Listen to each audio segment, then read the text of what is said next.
This is Basketball Infinite. Make sure to like and subscribe and ring that bell for notifications. Alright, stud muffins. So, today's the All-Star game, and I wanted to talk about what is probably the craziest All-Star game story I have ever heard, bar none, in my life, and that is the story of Jamaal Magloire. So, Jamaal Magloire was a pretty decent center for the New Orleans Hornets in the early 2000s. He was a solid guy, and I would describe him as a holy macaroni stud muffin, but he maybe wasn't setting the world on fire. He was a solid guy in college who won a national championship with Kentucky in 1998, and he was drafted with the 19th pick in the 2000 NBA draft. He started his NBA career as a reserve, and he ultimately developed into a very solid starting center. But what nobody in the absolute world would have guessed was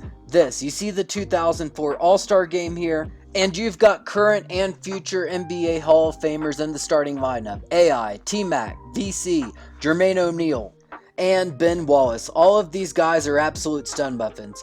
Then you have Baron Davis, Jason Kidd, Paul Pierce, and then Michael Redd, Ron Artest, and Kenyon Martin making their first All-Star games. Holy macaroni. So we've covered 11 of the East All-Stars so far, and then finally there was Jamaal Magloire of the New Orleans Hornets, which he's a solid guy who was averaging over 13 points a game, but you had this stud muffin of a rookie named LeBron James who missed the All-Star game in his rookie year over Jamaal Magloire.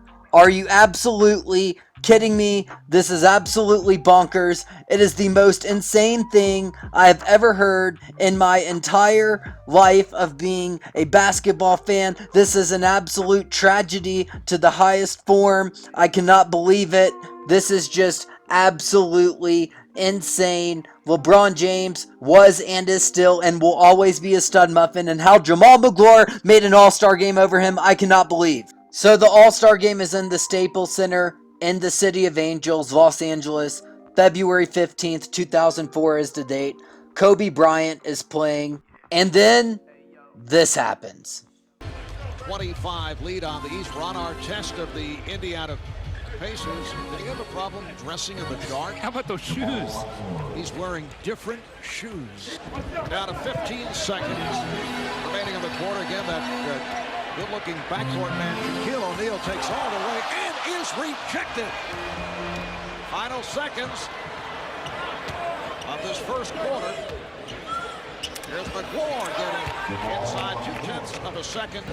The oldest when he made his debut back in 1957. Older by 5 days. Shaq with the emphatic goaltending call, the basketball count. Doug, wasn't Sam Cassell rewarded by Flip Saunders after training camp? And you'll see Shaq here sending a message that don't throw that stuff up here. I'm going to take one and send it into the stands. But going to the weights every day. He's in the best shape of his life. But more able to put it down. And the East now leads 42-38 downtown. And here is Davis for three. No, he gives it up to Artest.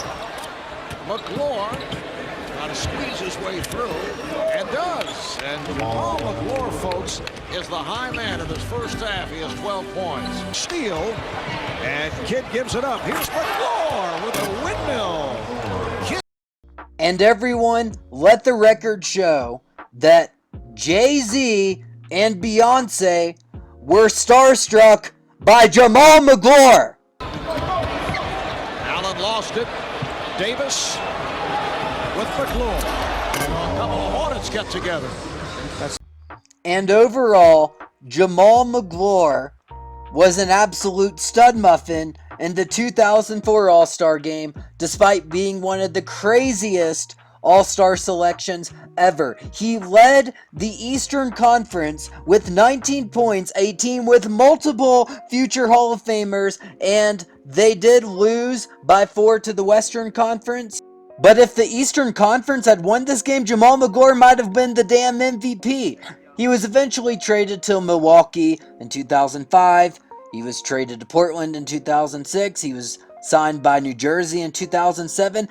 And Jamaal Magloire, the guy who once went head-to-head with Shaq In the 2004 All-Star Game, the guy who was impressing Jay-Z and Beyonce averaged like a point a game his last 6 seasons. I mean, that is just absolutely bonkers. I don't know what else to say, but it's just the craziest All-Star story I have absolutely ever heard. Nowadays, he is a player development coach for the Toronto Raptors, but Jamaal Magloire, a guy who was almost the 2004 NBA All-Star Game MVP, a guy who was selected to the All-Star Game over a rookie stud muffin LeBron James. What a career. You're an absolute stud muffin, and you do your thing, baby.